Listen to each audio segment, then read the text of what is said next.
Wake up, Atlanta. It's time for coffee. Talk presented by Spotify. Fresh vibes, real talk. Let's get started, shall we? Yeah. Good evening, everyone. Welcome to our show. This is Coffee Talk in the Evening. Tonight we have a great show for you. Okay, so get this.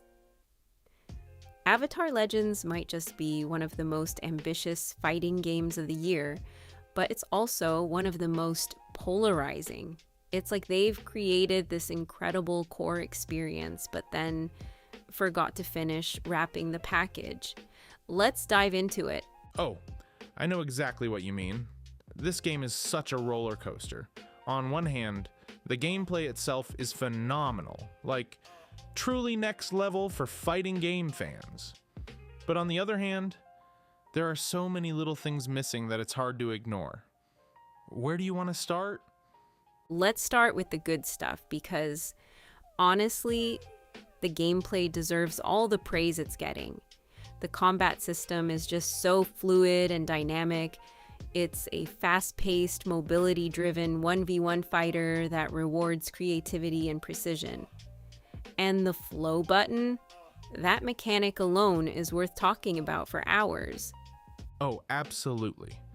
The flow button is such a unique addition. It's not just a gimmick, it fundamentally changes how you approach each character.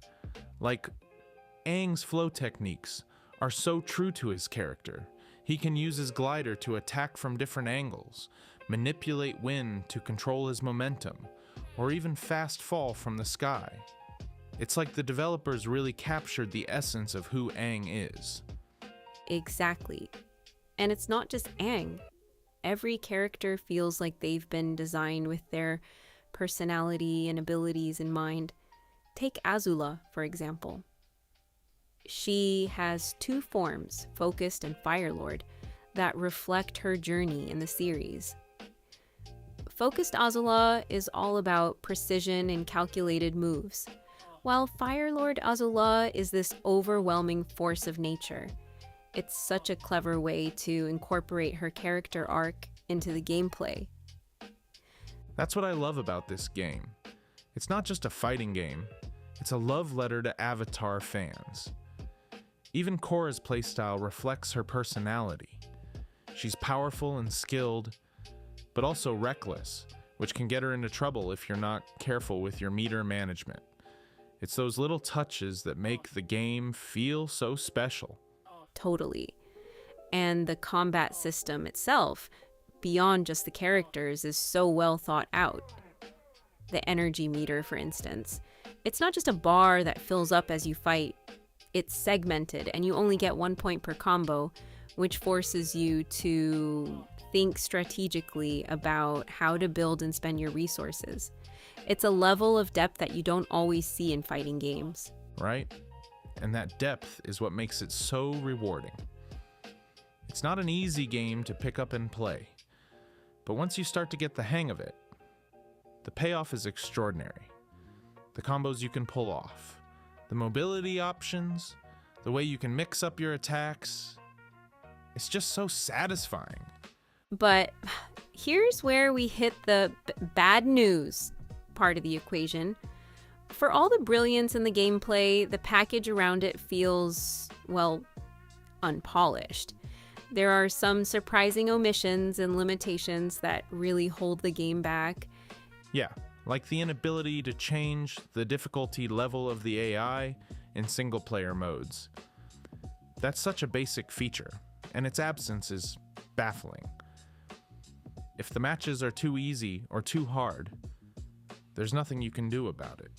It's frustrating, especially for players who might not be as experienced with fighting games. And the training mode, don't even get me started. On one hand, it's great that they included things like a frame meter and hitbox visualization. Those are fantastic tools for understanding the mechanics. But then you try to do something as simple as setting the dummy to jab after blocking, and it's a nightmare. The UI is so cumbersome, and there's no option to set the dummy to block randomly, which is essential for practicing hit confirms. It's such a mixed bag. I do appreciate the combo trials and the character-specific tutorials, though. They're really well done and go beyond just teaching you combos. They actually show you how to use a character's tools effectively. That's something more fighting games should do. Agreed. The tutorials are a highlight, but even they could use some tweaking. They don't ease you into the more advanced techniques as well as they could. It's like they assume you already have a certain level of proficiency, which isn't always the case. And then there's the story mode. I wanted to love it. I really did. It's an original tale outlined by Michael Dante DiMartino, one of the series' creators, and written by Tim Hedrick, who's worked on both The Last Airbender and The Legend of Korra. But it just didn't click for me. It felt like fan fiction, and not in a good way. Same here. The premise is interesting. Aang wakes up in an alternate universe where he doesn't exist, and everything is topsy-turvy. But the execution just didn't grab me. By the time I got to chapter 15 of the 27-chapter campaign, I was ready to be done. It overstayed its welcome, and the story never really hooked me. And outside of the story mode, there's not much else for casual players. The arcade mode is there, but again, no difficulty settings. And the online mode, while smooth and responsive thanks to rollback netcode, has some glaring omissions. The lack of lobbies for more than 2 players is a big one. Yeah, that's a huge oversight. Fighting games are often as much about the community as they are about the gameplay. Not being able to set up a room where multiple people can play and watch is a big deal. It's apparently coming in a post-launch update, but it's something that should have been there from the start.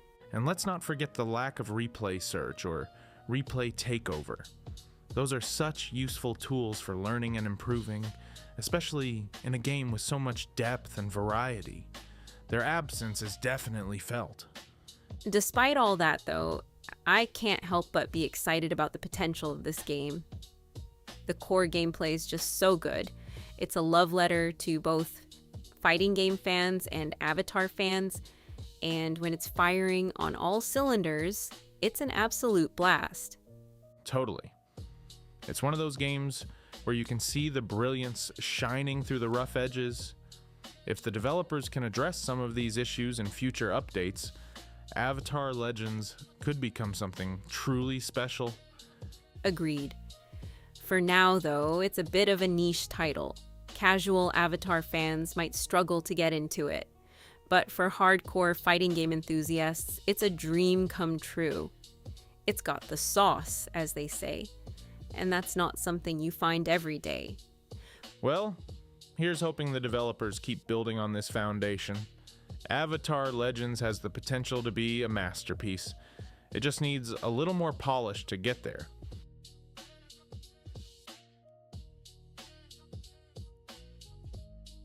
Okay, so here's a wild one. If you worked for 200 years at the median pay of your company, you'd still only make what your CEO earns in a single year. 2 centuries of work for 1 year of their salary? How does that even compute? That's the kind of statistic that makes you stop in your tracks, and it's not just a hypothetical. It's the reality for half the companies surveyed in the latest Associated Press CEO compensation report. It's like the gap between the top and everyone else just keeps stretching further and further. Right, and this year's numbers are even more staggering. The average CEO compensation package rose nearly 6% in 2025, landing at $17.7 million. That's the average. Some of these executives are making way more than that when you factor in stock options, bonuses, and other perks. And what's wild is how these increases are justified. Company boards argue that it's all about rewarding growth, boosting shareholder returns, and keeping top executives around. But when you look at the scale of these numbers, it's hard not to ask, how much is too much? Exactly. I mean, I get it. CEOs have a lot of responsibility, and their decisions can make or break a company. But when the median worker would need 200 years to match their annual pay, it's hard to argue that the system is balanced. And that gap, it's up from 192 years in last year's survey. So it's not just big, it's growing. That's the part that really gets me. It's not just a static issue, it's a widening chasm. And it's not just about the money itself, it's about what that disparity represents. It's about power, opportunity, and who gets to benefit from the value a company creates. And let's not forget, this isn't just anecdotal.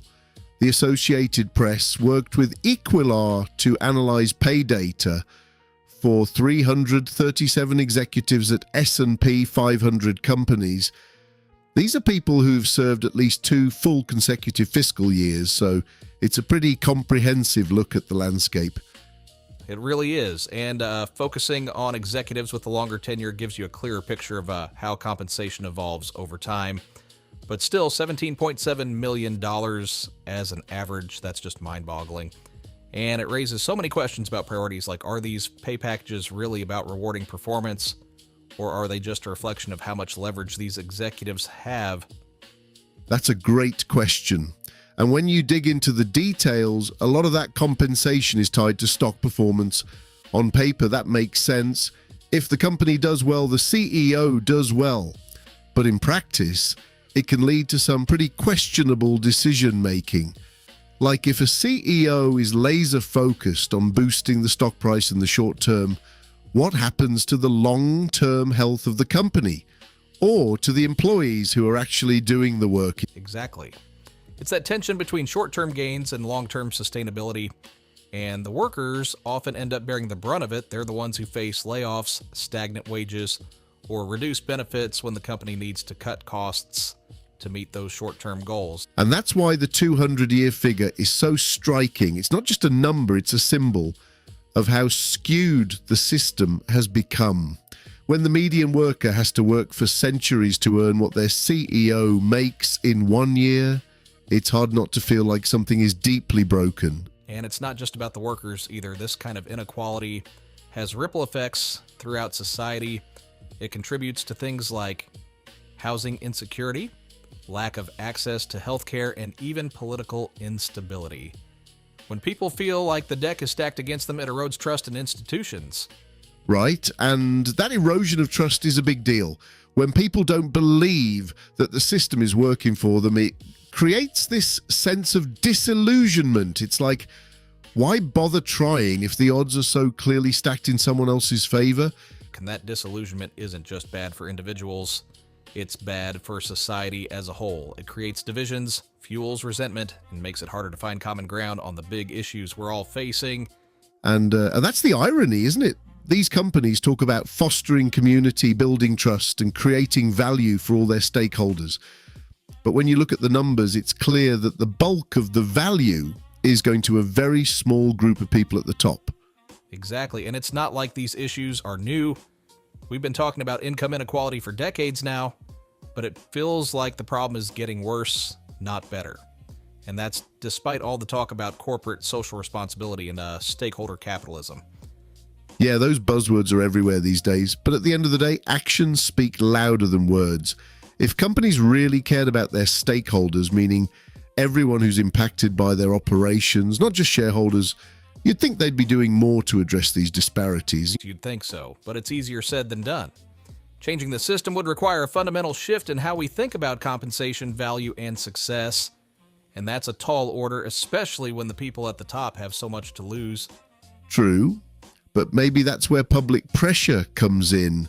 Surveys like this one from the Associated Press and Equilar help shine a light on the issue. And the more people are aware of it, the harder it becomes for companies to ignore. That's a good point. Transparency is a powerful tool. When people see the numbers laid out like this, it forces them to confront the reality of the situation, and hopefully it sparks some much-needed conversations about how we can do better. Hopefully, but it's going to take more than conversations to make a real difference. It's going to take action, both from policymakers and from the companies themselves, because at the end of the day, this isn't just about CEOs and their paychecks. It's about what kind of society we want to live in. Absolutely. And if we want a society that's fair and equitable, we've got to address these disparities head on. Otherwise, we're just perpetuating a system that benefits the few at the expense of the many. Well said. And on that note, maybe it's time to start thinking about what we as individuals can do to push for change, whether it's voting, advocating for policy changes, or supporting companies that prioritize fairness. Every little bit helps. Agreed. It's easy to feel powerless in the face of such a massive issue, but we've all got a role to play. And who knows? Maybe if enough of us speak up, we can start to turn the tide. Here's hoping, because if there's one thing this survey makes clear, it's that the status quo isn't sustainable. Something's got to give. Couldn't agree more. Let's keep the conversation going, and maybe, just maybe, we'll start to see some progress. Here's to that. We bring in good energy. This has been Coffee Talk, presented by Spotify. From our cast, we thank you for listening. Yeah.